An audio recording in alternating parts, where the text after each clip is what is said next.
안녕하세요. 저는 한국화학연구원 바이오화학연구센터에서 바이오플라스틱을 연구하고 있는 연구자 황성현입니다. 예, 반갑습니다.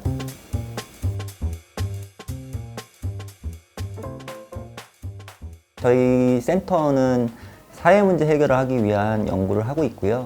요즘 폐기물 관련된 것들이 굉장히 이슈가 되고 있는데 그런 것들을 조금 해결할 수 있는 친환경 소재들을 연구하고 있어서 소위 말해 썩는 플라스틱들도 연구를 하고 있고요.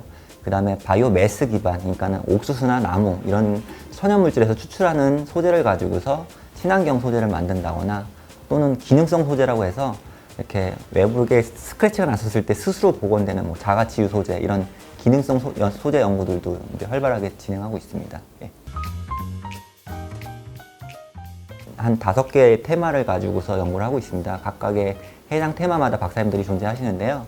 첫 번째는 나무나 옥수수에서 추출하는 쉽게 말해서 당이라는 물질을 만들어야 플라스틱을 만들 수 있는 기초 원료가 되는데 그 당을 추출할 수 있는 기술들이 필요합니다. 근데 그런 것들을 저희가 만드는 연구들도 하고 있고요. 그 당을 가지고서 미생물을 이용해서 플라스틱의 쌀알, 그러니까 원료를 만드는 게 있는데요. 그거를 이제 단량체라고 보통 표현을 합니다. 그 단량체 만드는 연구하시는 박사님들이 계시고 그 단량체를 가지고 우리가 보시는 플라스틱이라고 얘기하는 그 플라스틱을 만드는 것들을 합성이라고 하는데요. 제가 이제 그쪽 담당을 하고 있는데 플라스틱을 만들고요. 그걸 가지고 녹이고 여러 가지 성형 가공을 통해서 제품을 만드는 연구들도 하고 있습니다. 그리고 마지막으로 쓰셨으면 버릴 때 분해가 효과적으로 돼야 되니까 그거를 분해할 수 있는 연구들, 이렇게 총 5가지 테마로 연구를 하고 있어서 앞단부터 끝단까지 전주기적인 연구들을 다 활발하게 진행하고 있다고 보시면 될 것 같습니다.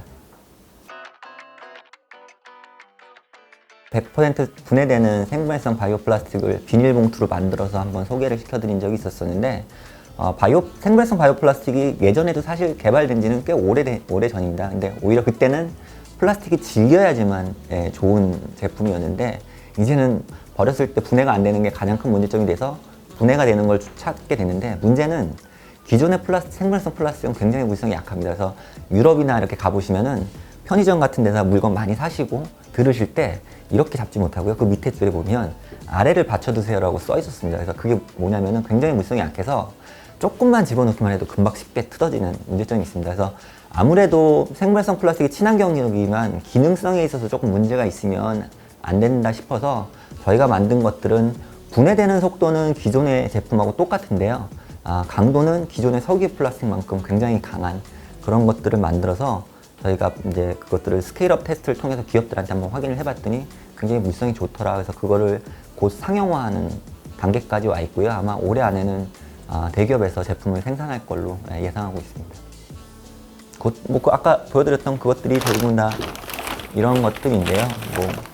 이렇게 사이즈별로 여러 가지 다 했지만 원래 기능적으로 봤을 때는 모든 게 제품들이 다 맥스의 물성을 가질 필요는 없어서 저희가 경제성과 물성을 고려해서 이제 어느 정도의 엔지니어링 튜닝을 해갔고요. 그거에 적합한 제품들을 만들었고 이런 것들을 지금 실질적으로 국내 기업들 중에 소비자들하고 직접 할 수 있는 B2C 마켓에 있는 기업들이 이런 것들을 지금 직접 활용하고 있고 주변 편의점 가보시면 알겠지만 아마 요거 100원씩 주시고 아마 사야 될 겁니다. 그런 것들을 국산화 소재로서 대체할 수 있게끔 만드는 것을 목표로 하고 있습니다. 썩는 플라스틱 말고도 실질적으로 산업용 소재 쪽은 썩는 플라스틱이 사실 물성적으로 적합하지는 않습니다. 그러다 보니까 또 탄소 중립이라는 키워드가 저희가 또 이슈가 되잖아요, 국가적으로. 그래서 저희가 바이오매스에서 추출한 단량체를 가지고서 지금 썩지는 않지만 자동차 소재나 이렇게 엔지니어링 플라스틱 쪽에 적용할 수 있는 소재들도 많이 만들고 있어서요.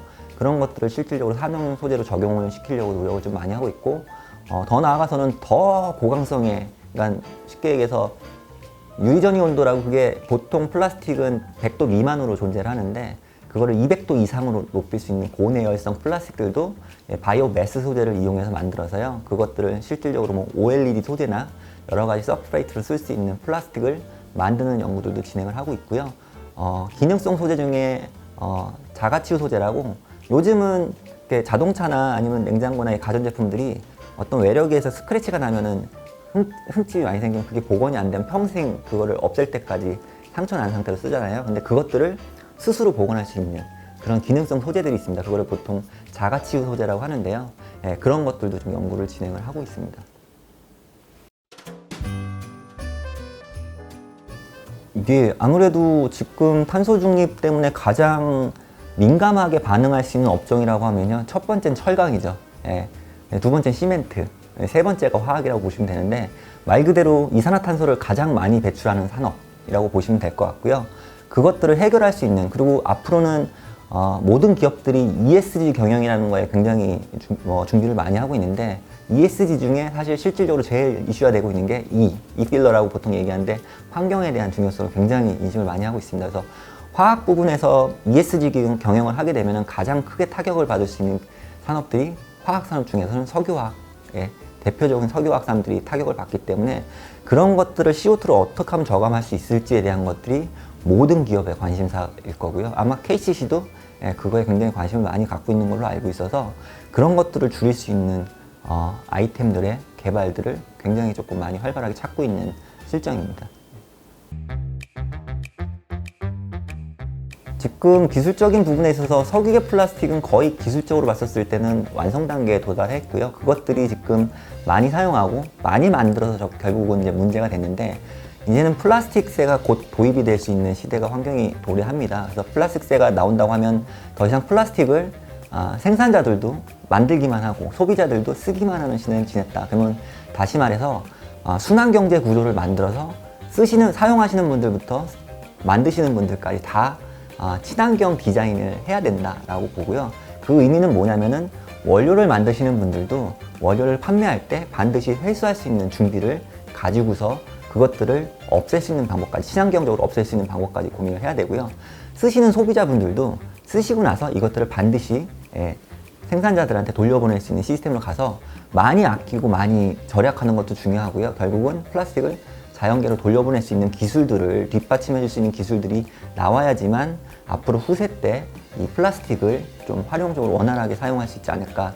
지금 시스템에서는 아마 향후 1, 20년 안에는 플라스틱이 굉장히 지구상에서 포화가 될 것 같고요.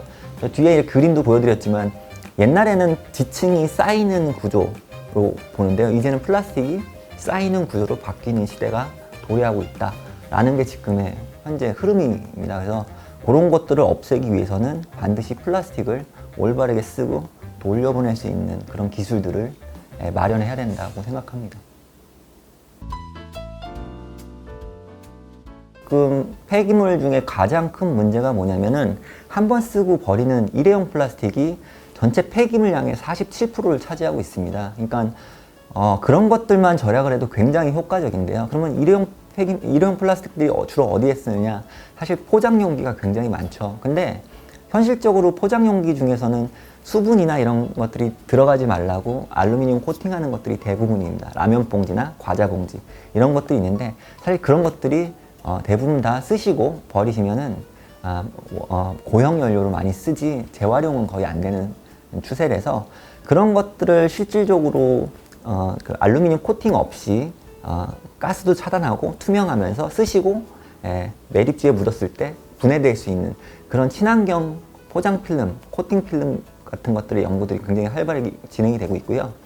나노셀룰로스라는 그러니까 종이 필터의 원료지만 그런 것들을 나노셀룰로스 파이버나 크리스탈로 만들게 되면은 그걸 이용해서 굉장히 고투명성이면서 공기 차단성, 기체 차단성이 굉장히 효과적으로 나올 수 있는 친환경 포장재들이 요즘은 굉장히 전 세계적으로 추세로 연구를 하고 있는데 그런 부분들에 있어서도 조금 관심을 많이 갖고 있고 또는 요즘은 특히 대한민국 같은 경우는 음식물이 다 국물 문화지 않습니까? 그러다 보니까 플라스틱을 그런 용기, 음식물을 담고 나면은 용기를 재활용하기가 굉장히 어려워요. 그래서 그런 것들에 대한 대응책으로 이렇게 친환경 소재 쪽으로 해서 묻지 않게 안티파울링이라고 보통 얘기하는데 그런 코팅 관련된 연구들도 많이 해서 일회용 소재 쪽에 적용을 시키고 이것들을 나중에는 깨끗이 닦아서 재활용할 수 있는 이런 연구들도 많이 진행을 하고 있어서 결국은 모든 연구 테마들이 플라스틱을 아끼고 줄이고 재활용할 수 있는 시스템의 연구들이 많이 추진되고 있다고 보실 수 있습니다.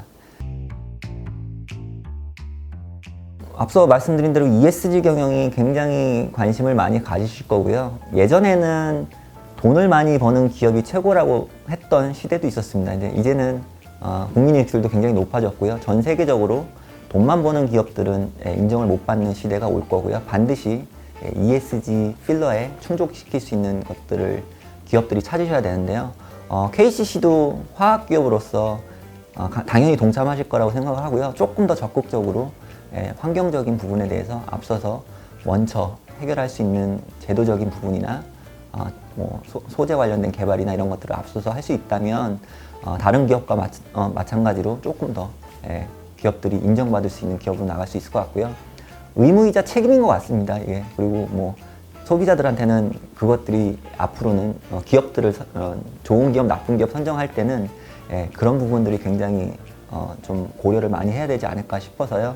그런 차원에서 봤었을 때는 KCC가 조금 더 친환경 제품들을 많이 만들어 주시기를 바라는 바입니다.